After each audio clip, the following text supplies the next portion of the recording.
Matanya dililit satu, satunya ketutup, satunya kebuka, dan di atas jidatnya tertulis kafaro, kafir. Damn. Dan dia kata dalam beberapa hadis, dia kata Rasulullah, dia akan diikuti oleh harta seperti kawanan lebah mengikutin sarangnya. Jadi hartanya banyak sekali. Dan dia akan berpindah seperti angin.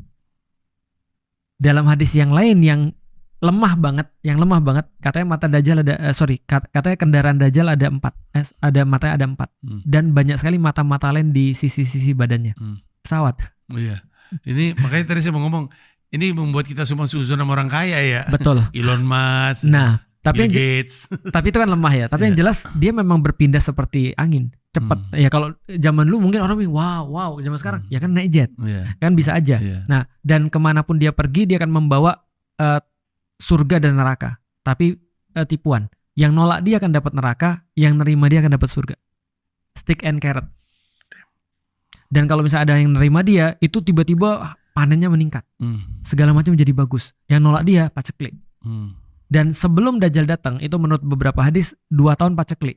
Jadi ketika dia datang, itu benar-benar something. Bayangin Mas, 2 tahun paceklik, dia datang tiba-tiba muncul air. Jadi mudah deh tuh orang terbawa sama. Benar. Oke, abis itu?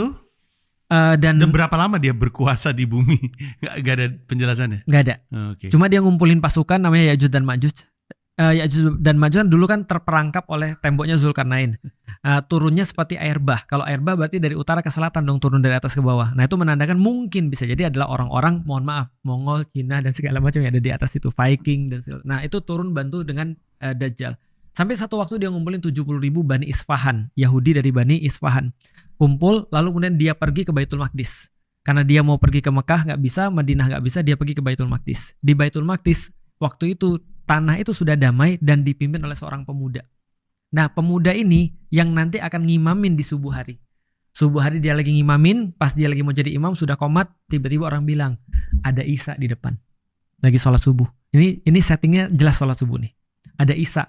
Pas dia lihat Nabi Isa udah turun, lalu terus kemudian dia mempersilakan. Jadi pemuda ini silakan jadi imam sholat. Isa bilang enggak, itu adalah posisimu. Aku jadi makmum aja. Akhirnya pemuda ini mengimami Nabi Isa.